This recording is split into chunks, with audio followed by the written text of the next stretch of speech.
Hey everybody! This week we're actually gonna do about a month's worth of lick of the weeks, where we're learning melodic ideas or licks from other instruments. This week we're gonna do something along the lines of what Louis Armstrong plays in a solo he plays on a recording called "Hotter Than That" that was recorded in the late 1920s. Part of the reason for this is that guitar players, we tend to play very guitaristically. Everything ends up being a lick or a physical pattern. So what we're going to do here is we're going to learn how other musicians play melodies and hopefully break you out of some of these patterns. This is going to be kind of a neat lick just because there's a lot of like intervallic jumps. It's in a E flat major scale, and the written material on the website has it in the key of C major and G major, just so you can kind of see how we can move it around the fretboard a little bit. And that's what we're going to do. January 21st, Saturday, we've got James Harmon and Nathan James here in the studio for a live webcast. I'll have links to that, or go to our website for information on Tom Harkenreiter's Bluescast featuring James Harmon and Nathan James on January 21st. It'll be 2 p.m., actually 2:30 p.m. Pacific Standard Time. So anyway, on with the lick. Alright, so I'm going to play the lick one time for you before we get started. It's here in the key of E flat.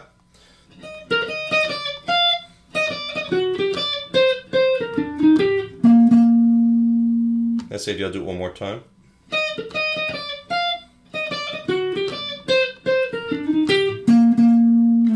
Alright, that's just the jumping off lick that Louis Armstrong plays in this solo. I'll have the video for it in my on my website. I won't have it what do you call it, posted on the guitar forums and stuff. Anyhow, in the beginning here, the one thing you want to keep track of is almost every note is in an E flat major scale with the root here on the 11th fret. Alright, I'll have some major scale lessons and whatnot there on the site, but we're going to start off here on the 11th fret.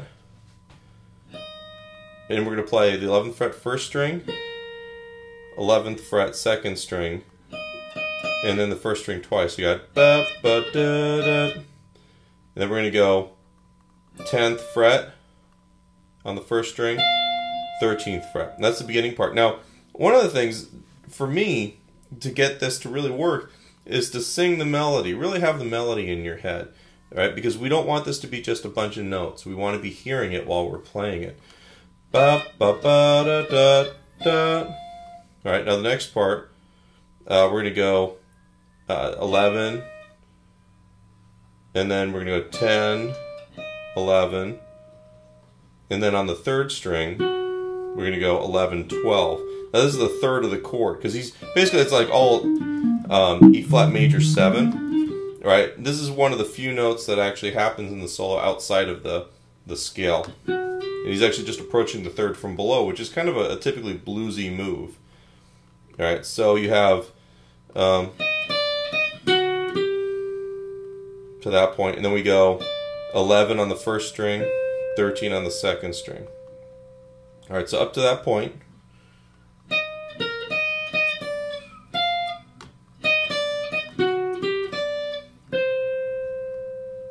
now, after we play that 13th fret, that C right there, we're going to do it again.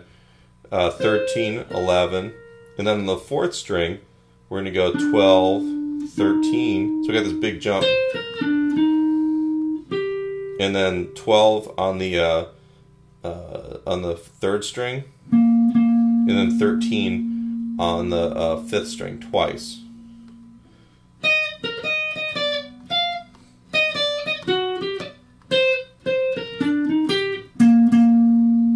Now, if I talk about chord tones, root, fifth, root, 7, and then that's the 9th or the 2nd, and then root 7, root, and then the approach tone into the 3rd, and then 6 into the 5. We're ending on the target of the 5 of the chord. All right, and then we're playing that again.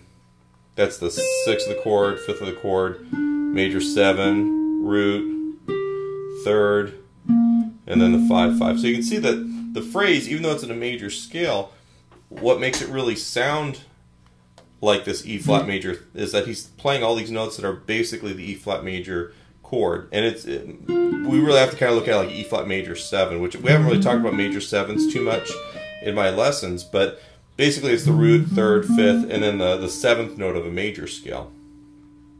All right. So one more time for you.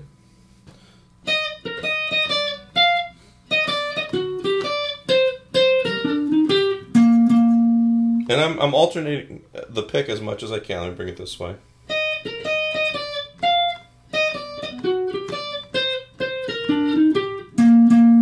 Now I want you to listen to how Louis Armstrong plays too, because the phrasing is a big part of it. It's not really swung.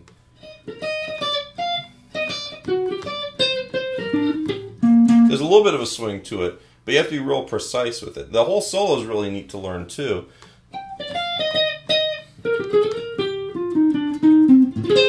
Let's see if I remember that.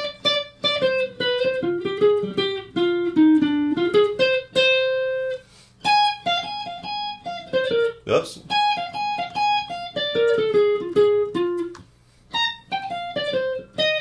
It is this.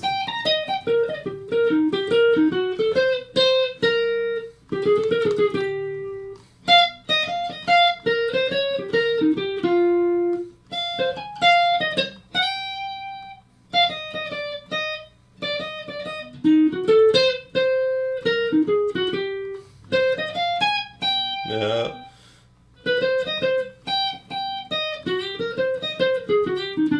Oh well, that's my ending on it.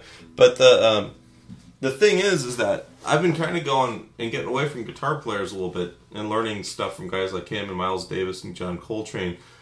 And then when I go back and I play my usual stuff, which is usually rock or blues music, I've kind of broken out of my habits and my crutches and my patterns and all that stuff.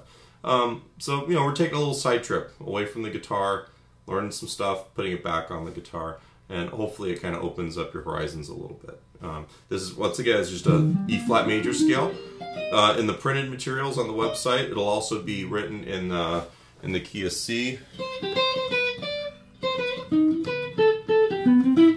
And then in the key of G. Just so you kind of get used to moving the whole thing around, and then maybe, you know, try it in other patterns.